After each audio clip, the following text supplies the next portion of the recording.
নমস্কার বন্ধুরা, রূপম পাখি চ্যানেলে আপনাদের অনেক স্বাগতম। আজ আমি আপনাদের প্রসাদী বা মিষ্টি চিড়ের পোলাও তৈরি করে দেখাচ্ছি।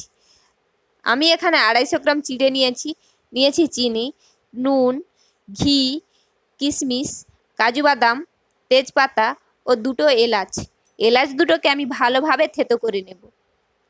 এরপর নিয়েছি 1 বাটি দুধটিকে প্রথমে আমি গরম করে নিয়েছিলাম, তারপরে ভালোভাবে ঠান্ডা করে নিয়েছি একটি লাল আপেল। চিড়েগুলোকে প্রথমে আমি ভালো করে ধুয়ে একটি ঠাকার সাহায্যে ভালোভাবে জল ঝরিয়ে নিয়েছি। এরপর একটি কড়াইতে কিছুটা পরিমাণ ঘি দিয়ে দিয়েছি গরম হওয়ার জন্য। ঘিটি গরম হয়ে আসতেই দিয়ে দিলাম 2টি তেজপাতাটি দিয়ে তার ওপর থেকে চিড়েগুলো দিয়ে দিচ্ছি। চিড়েগুলো দিয়ে ভালোভাবে ঘিয়ের সাথে মিশিয়ে নিচ্ছি। প্রথমে চিড়েগুলোকে আমি গ্যাসের ফ্লেমটিকে হাই রেখে 8 থেকে 10 মিনিট ভেজে নেব। দেখুন 8 থেকে 10 মিনিট চিড়েটি ভাজা হয়ে গেছে। তারপরে দিয়ে দিচ্ছি সামান্য পরিমাণ নুন। নুনটা না চাইলে আপনারা নাও ব্যবহার করতে পারেন। তারপরে দিয়ে দিচ্ছি কাজু বাদাম দিয়ে আবারও ভালোভাবে চিড়েটিকে মিশিয়ে নিচ্ছি। তারপরে দিয়ে দিচ্ছি পরিমাণ মতো চিনি। আপনারা যেমন মিষ্টি পছন্দ করেন সেরকম ব্যবহার করতে পারেন।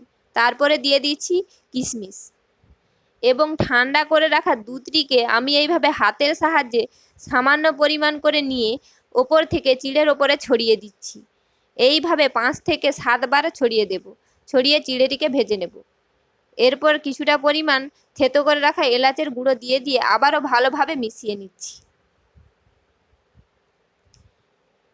দেখুন আমাদের 8 থেকে 10 মিনিট ভাজা হয়ে গেছে। আমাদের প্রসাদী বা মিষ্টি চিড়ের পোলাও প্রায় রেডি হয়ে গেছে। এরপর খোসাসহ আপেলটিকে আমি ছোট ছোট টুকরো করে কেটে নিচ্ছি। আপনারা চাইলে চেরি ফল কিংবা কলা কিংবা বেদানা দিয়েও এটি পরিবেশন করতে পারেন। আমার কাছে আপেল ছিল তাই আপেলটিকে দিয়েই আমি পরিবেশন করছি। দেখুন কেমন সুন্দর দেখতে হয়েছে। আপনাদের কার কার বাড়িতে এই প্রসাদী বা মিষ্টি চিড়ের পোলাও হয় আপনারা কমেন্ট করে জানাবেন এবং চ্যানেলটিকে সাবস্ক্রাইব করবেন।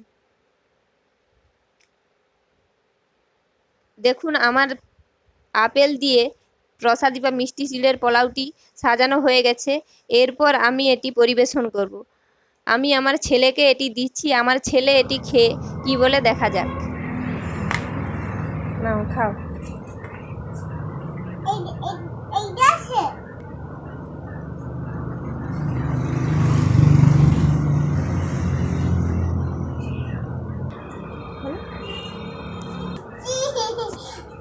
আবার বলো।